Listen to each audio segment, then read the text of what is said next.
एक दिन बादशाह और उसके खोजे से आपस में कुछ बातें हो रही थीं। इसी बीच बीरबल की बात आई। तब खोजे ने बीरबल की बड़ी दुर्निंद की।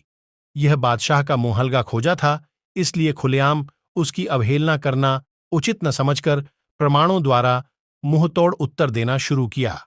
अकबर ने कहा, तुम स्वयं विचार कर देखो कि मेरे दरबार में बीरबल सा हाजिर जवाब एक आदमी भी नहीं।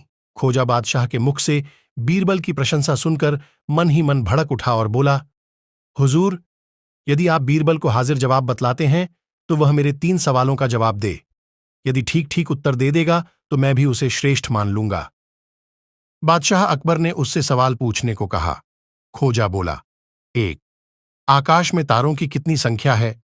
2. दुनियाओं में स्त्री पुरुष अलग अलग कितने हैं? 3. धरती अपना बीज कहां रखती है? बादशाह ने खोजे को अपने पास बैठाकर बीरबल को बुलवाने के लिए सिपाही भेजा। जब वह आया तो उससे खोजे के तीनों सवालों का उत्तर मांगा।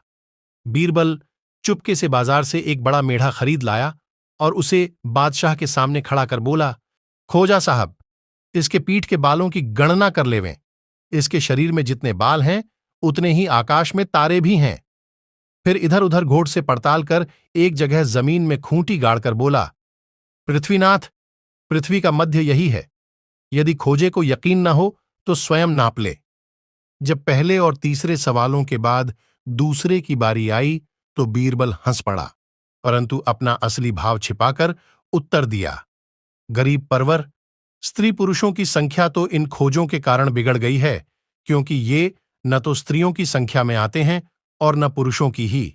यदि सब खोजे जान से मरवा दिए जाएं तो ठीक ठीक गणना निकल सकती है। खोजे का मुंह छोटा हो गया। उसके मुंह से एक बात भी न निकली। बादशाह ने बहुत कुछ उसे भला बुरा सुनाया। बेचारा लाज का मारा दुम दबाकर जनान खाने में चला गया। बादशाह ने बीरबल को पारितोषिक देकर विदा किया।